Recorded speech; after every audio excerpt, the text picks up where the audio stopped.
دیں گے، یہ سمجھنے کی ضرورت ہے۔ اللہ رب العزت ہم سب کو کامل مسلمان بننے کی توفیق نصیب فرمائے، اسلام والا بننے کی، ایمان والا بننے کی توفیق نصیب فرمائے۔ اس کے ساتھ ساتھ یہ بھی سمجھتے چلیں کہ دیکھیں میرے بھائی، ایمان کی محنت، اسلام کی محنت، اس کے مختلف راستے ہیں۔ دعوت کی محنت بھی ایک محنت ہے جس کے ذریعے گھر گھر تک دین پہنچانا اور آواز لگانا ہے۔ اس کے ساتھ ساتھ صرف ظاہر بنا لینے کا نام دین نہیں ہے، باطن کی محنت ضروری ہے۔ ہم ظاہر کو بنا لیں گے اور پھر بنا کر اللہ کے سامنے اگر عاجزی کی توفیق ہو گئے، رب ذوالجلال میرے بس میں یہ تھا، میرے بس میں کپڑا تھا، میرے بس میں چہرہ تھا، میں نے بنا لیا، اندر بڑا گندا ہے، آپ بنائیں گے، یہ بات ہے تو پھر آپ خوش نصیب ہیں۔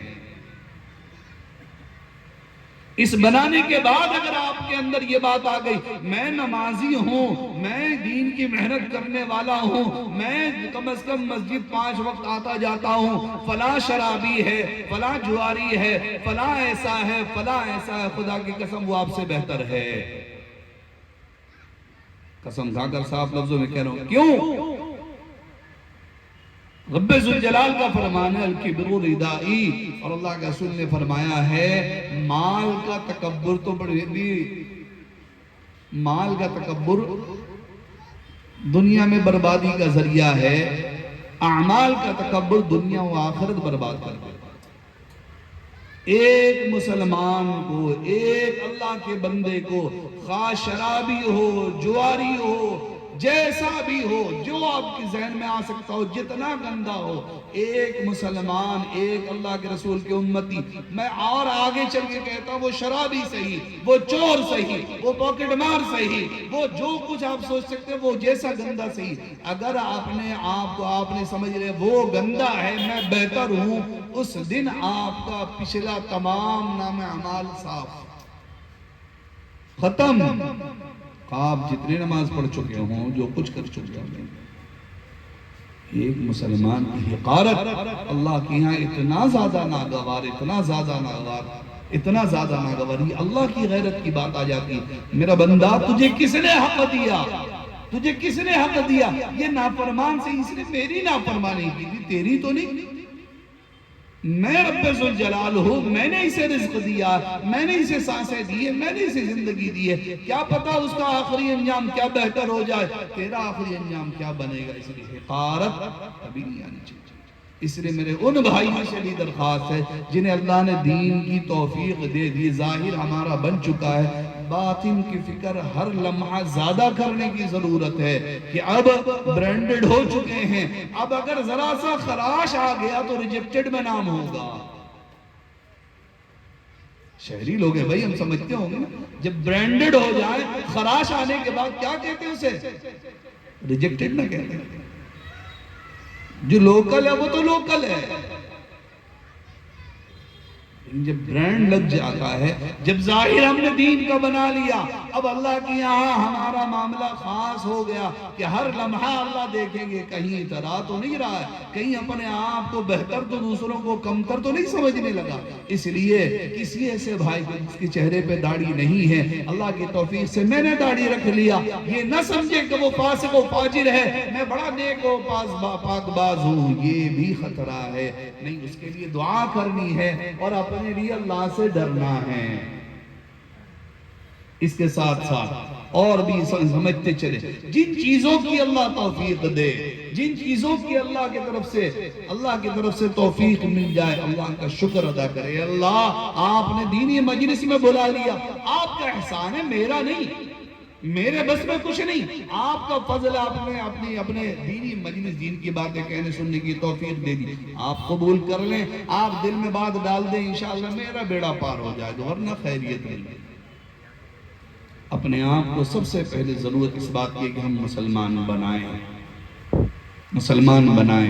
کچھ سمجھدار حضرات جو دانشوران کہلاتے ہیں کہ بھئی دیکھو ایسا تو یہ نہیں، وہ نہیں، یہ نہیں سمجھنا چاہیے، وہ نہیں سمجھنا چاہیے، انسانیت یہ ہے، وہ ہے، تمام چیزیں یہ وہ۔ میرے بھائی صاحب لفظوں میں فیصلہ کن باتیں سنتے چلیں۔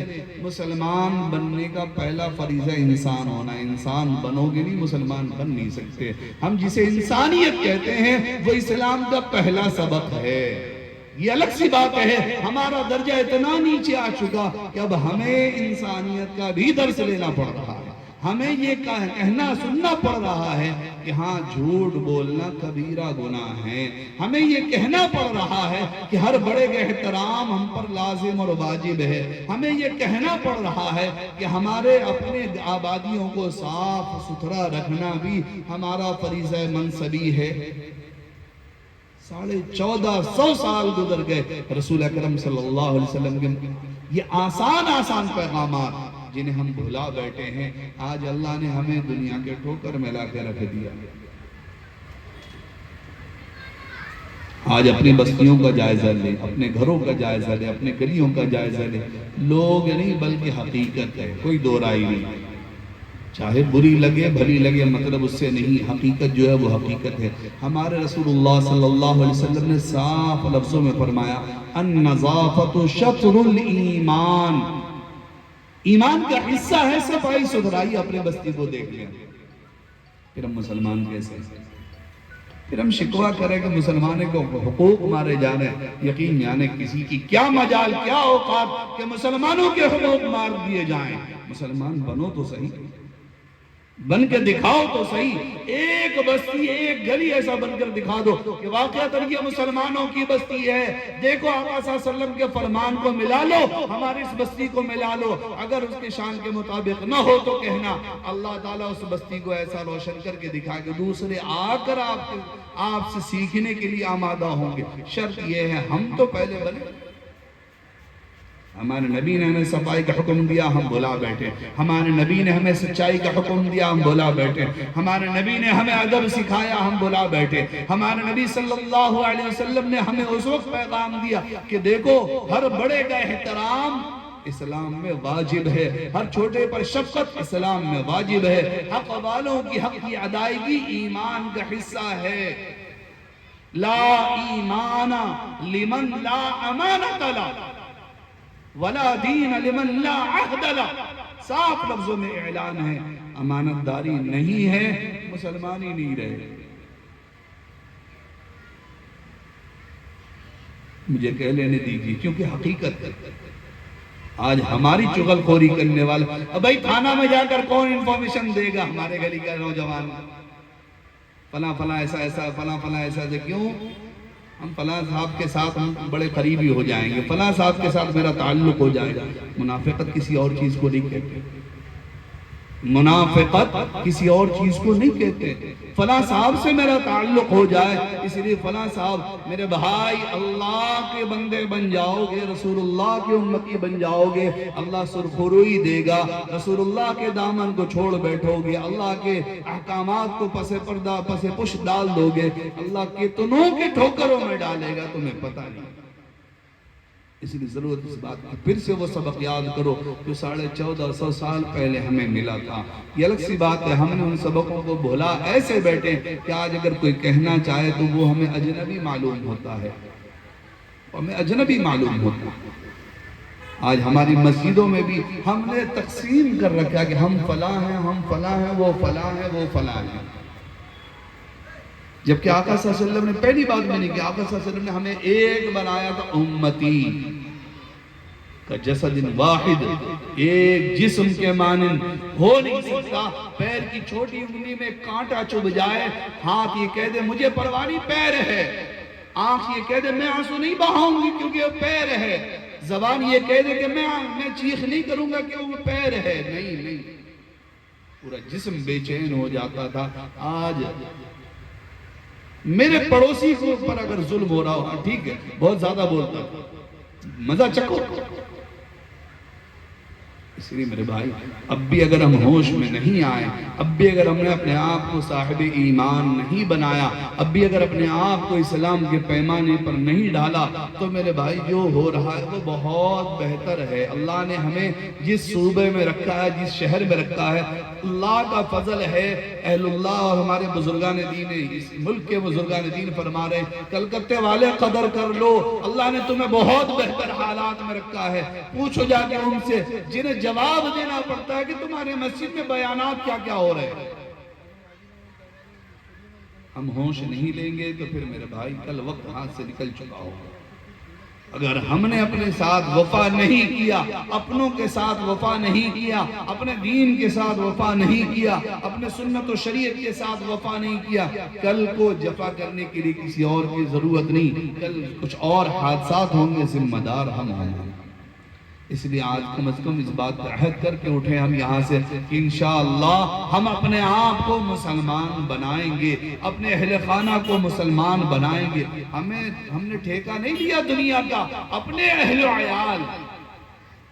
میرا بیٹا نماز فرض چھوڑ کر موبائل گیم کھیل رہا ہے، مجھے برا نہیں لگ رہا، اس سے نچلا درجہ ایمان کا نہیں ہو سکتا۔ ابھی ہم نے سب پوچھنے پر جواب دیا تھا کہ بھئی ہم اپنے بچوں کو مسلمان بنانا چاہتے ہیں۔ اللہ کے رسول صلی اللہ علیہ وسلم کا فرمان مبارک سن لیں، 7 سال کی عمر میں بچوں کو نماز کی تعلیم کرو، ترغیب دو۔ 7 سال کتنی عمر؟ کتنی عمر میں؟ 7 سال کی عمر میں بچوں کو نماز سکھلاؤ، تعلیم دو، ترغیب دو۔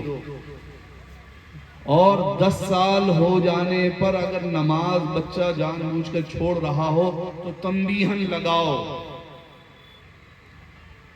گدھے جیسے پیٹ پاٹ نہیں کر دینا، تنبیہ کے طور پر 2-4 ہاتھ اسے لگے تاکہ ناراضگی کا اظہار ہو کہ میرے ابا میری نخرے برداشت کر سکتے ہیں لیکن نماز چھوڑنا ابا کو برداشت نہیں ہے۔ یعنی نماز چھوڑنا کتنا بڑا گناہ ہے، کیوں کہ باپ نے یہ سکھایا کہ نماز سے ہم اللہ سے جڑتے ہیں۔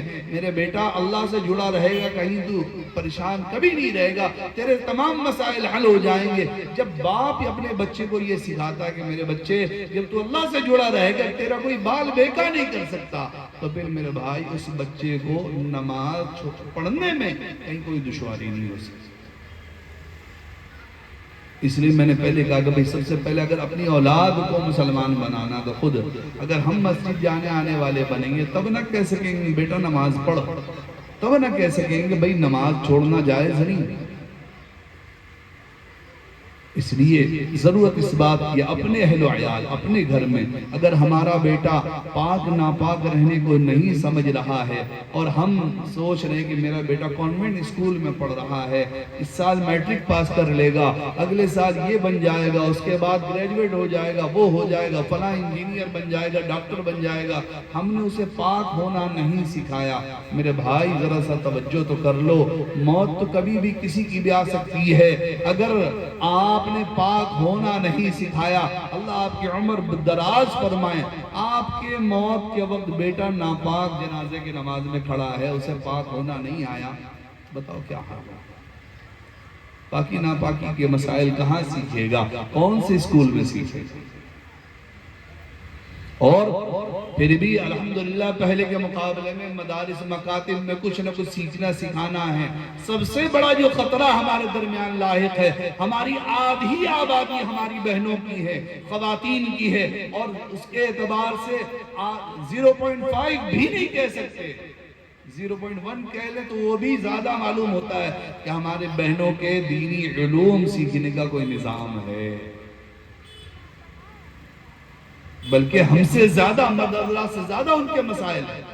کہاں سیکھیں گے؟ کیوں ہم نے انہیں مسلمان سمجھا ہی نہیں؟ وہ تو کھانے پکانے کی مشین ہے، وہ بچہ پیدا کرنے کی مشین ہے، وہ کپڑا دھلنے کی مشین ہے، وہ گھر سنبھالنے کی نوکرانی ہے۔ سن لو آقا صلی اللہ علیہ وسلم نے یہ بھی فرما رکھا ہے، ایک بندی جہنم کے لیے اگر جہنمی بن گئی اکیلے نہیں جائے گی وہ۔ یا رب ذوالجلال میرا باپ میری تمام ضروریات پوری کرتا تھا، میں نے جو جو چاہتے کی اس نے اپنے کو بھوکا رکھ کر میری ضروریات پوری کیا اس نے، لیکن مجھے دین نہیں سکھایا۔ وہ مسجد جا کر دین سیکھ لیتا، وہ علماء کی مجلس میں دین سیکھ لیتا، وہ دعوت کی محنت میں جا کر دیندار بن گیا، وہ مدارس میں مدارس والوں کے صحبت میں بھی کچھ نہ کچھ دین سیکھ لیا، وہ خانقاہی نظام میں جا کر دین سیکھ لیا۔ مجھے کبھی دین سیکھنے پر آمادہ نہیں کیا، ترغیب بھی نہیں دلایا، ایسی کتابوں پر بھی آمادہ نہیں کیا پڑھنے پڑھانے کا جس سے میں دین سیکھ سکوں، میں جہنم میں جاؤں، میرا باپ جنت میں جائے۔ یا رب ذوالجلال، یہ کیسا، یہ تو خلاف عہدی ہو جائے۔ میرا شوہر میری تمام ضروریات پوری کرتا تھا، میرے نخرے جھیلتا تھا، اس نے مجھے کبھی دین نہیں سکھایا۔ وہ جمعہ میں جاتا، اس کے لیے میں کپڑے پریس کر کے دیتی تھی، وہ نماز پڑھنے جاتا تھا، اس کے صاف ستھرے کپڑے میں رکھا کرتی تھی، میں کپڑے دھلتی تھی، پاک کر کے رکھتی تھی، لیکن مجھے کبھی اس نے نہیں کہا کہ اللہ کی بندی تو نے نماز پڑھی ہے، تو نماز کے اوقات کا خیال رکھتی ہے، مجھے کبھی نہیں کہا۔ رب ذوالجلال وہ جنت جائے، میں جہنم میں جاؤں، کیسے ہو سکتا ہے؟ میرا لخت جگر، میں نے 9 مہینے اسے کتنی تکلیف سے جھیلا اور اپنے خون کو دودھ کی شکل میں سینچ کر اسے بڑا کیا۔ اس نے مجھے کبھی نہیں ٹوکا کہ امی آپ بھی اللہ کی بندی ہیں، آپ پر بھی نماز فرض ہے، آپ پر بھی پردہ فرض ہے، آپ کو بھی اماں عائشہ کے سامنے کھڑا ہونا ہے، آپ کو بھی اماں خدیجہ کا سامنا کرنا ہے، آپ بھی دیندار بنے، کبھی نہیں کہا۔ میرا لخت جگر، میرا بھائی جو میری غیرت تھا، میں اس کی غیرت تھی، ذرہ برابر بھی میرے سلسلے میں کبھی چوں سے چاہ برداشت نہیں کرتا تھا، ذرہ برابر بھی مجھے کہیں ادھر ادھر جانے نہیں دیتا تھا، ہر لمحہ میرے نگراں اور میرے ہر اعتبار سے میرے پوری ذمہ داری اپنی ذمہ داری سمجھتا تھا، لیکن کبھی اس نے بھی مجھے تاکید نہیں کی کہ اللہ کی بندی تجھے بھی دیندار ہونا۔ میں نماز نہیں پڑھتی تھی، اس نے کبھی ناراضگی نہیں ظاہر کی۔ میں دن رات سیریل میں لگی رہتی تھی، اس نے کبھی مجھے نہیں روکا ٹوکا کہ مجھے دین سیکھنا چاہیے، مجھے سر پہ آنچل رکھنی چاہیے، مجھے اسلام کی اور اسلامی بہن بننا چاہیے، مجھے دین اسلام والا ایک خاتون بننا ہے۔ تو میں جہنم میں جاؤں، میرا شوہر، میرا بیٹا، میرا بھائی، میرا لخت جگر، 4 مرد کو ایک عورت جہنم میں لے جانے والی بنی۔ اس لیے ضرورت یہ ہے میرے بھائی، آپ کی ذمہ داری اور ان کے دنیاوی ضروریات پوری کرنی ہے۔ آپ گھر دیتے ہیں، آپ کماتے ہیں، ان کے ضروریات پوری کرتے ہیں، آپ کی یہ بھی ذمہ داری ہے کہ انہیں دین سکھائیں، ان کی دینی ضروریات کا نگرانی کریں، خیال رکھیں، اور کہیں کچھ کمی ہو تو اس کی اصلاح کی کوشش کریں۔ بچی ہے اسے دین سکھائیں، بالغہ ہو چکی ہے، پردے کا نظام اس کے لیے آپ مہیا کریں، پردہ کہاں سیکھیں گی آپ تلاش کر کے لائیں۔ آپ کی ذمہ داری ہے، آپ کی غیرت ہے، آپ کا یہ اللہ کے یہاں آپ کی حاضری ہونی ہے، وہ آپ کو جنت لے جانے والی بن سکتی ہے، وہ آپ کے جہنم میں دھکیلنے والی بن سکتی ہے۔ اللہ رب ذوالجلال اپنی ذمہ داریوں کو سمجھنے کی توفیق نصیب فرمائے۔ اس لیے میرے بھائی ضرورت اس بات کی ہے، یہ سب چیزیں جو بہت دیکھنے میں سرسری معلوم ہوتی جس کی طرف ہم توجہ بھی نہیں کرتے، لیکن اگر ہم نے نظام نہیں بنایا، اگر ابھی ہم نے نہیں سوچا، اور 10-20 سال کے بعد پھر سوچنے کا موقع نہیں رہے۔